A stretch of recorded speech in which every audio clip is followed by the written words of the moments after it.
I'm going to share with you how to use the Stone Jade Eye Mask. Now you're going to want to have clean, dry skin. This is option number 1.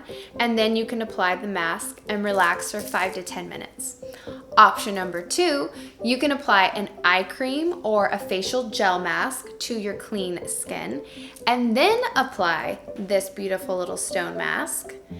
And then 5-10 minutes, leave that on, or 15 minutes. Really, you can't leave it on too long because it's just however you want to relax, however much time you have to relax.